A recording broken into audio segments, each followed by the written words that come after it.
ఇక పల్నాడు జిల్లా క్రోసూరు మండలంలో వర్ష బీభత్సం కొనసాగుతుంది. దొడ్లేరు ముస్లిం కాలనీలోకి మొత్తం వరద నీరంతా వచ్చేసింది. దొడ్లేరు చెరువు నిండి మరీ ప్రవహిస్తోంది వరద. ముస్లిం కాలనీలో ఇళ్లలోకి నీళ్లు వచ్చేయడంతో ప్రజలంతా తీవ్ర ఆందోళనలో ఉన్నారు. చెరువు కట్ట తెగిపోతుందేమోనని భయంలో ఉన్నారు. అధికారులు వెంటనే చర్యలు తీసుకుని మమ్మల్ని కాపాడండి అంటూ ఆ ప్రాంత ప్రజలంతా కూడా వేడుకుంటున్నారు.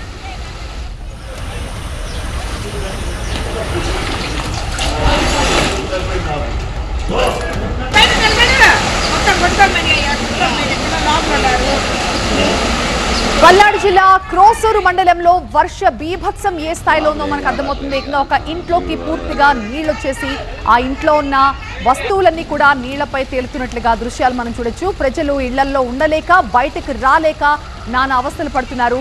దొడ్లేరు చెరువు నిండి ఆ వరద మొత్తం కూడా పక్కనే ఉన్న ముస్లిం కాలనీలోకి వచ్చేసింది. దీంతో ఇళ్లలోకి నీరు చేరడంతో ప్రజలంతా కూడా బెంబేలెత్తిపోతున్నారు. మరోవైపు వరద ప్రవాహం ఇలాగే పెరిగితే చెరువు కట్ట తెగిపోతుందేమోనని భయపడుతున్నారు. అధికారులు వెంటనే చర్యలు తీసుకుని మమ్మల్ని కాపాడండి మహాప్రభు అంటూ వేడుకుంటున్నారు ముస్లిం కాలనీ ప్రజలు.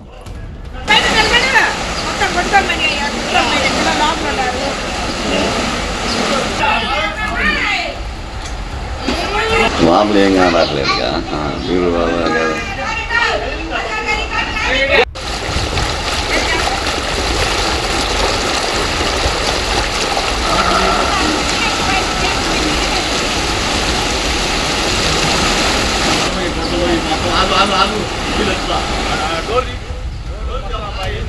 పల్నాడు జిల్లా క్రోసూరు మండలంలో వర్ష బీభత్సం ఏ స్థాయిలో ఉందో ఆ దృశ్యాలు చూస్తేనే అర్థమవుతోంది.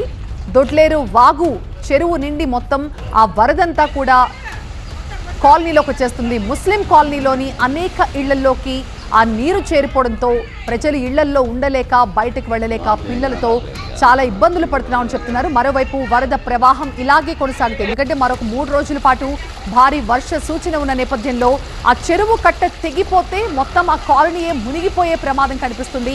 ఇప్పటికే మోకాళ్ల లోతు నీళ్లు అక్కడున్న ముస్లిం కాలనీ ఇళ్లలోకి పూర్తిగా నీళ్లు వచ్చేశాయి. అలాగే ప్రజలు అవస్థలు పడుతూ అక్కడే ఉంటున్నారు. ఆ చెరువు కట్ట తెగకుండా చర్యలు తీసుకోవాలని అధికారులను వేడుకుంటున్నారు.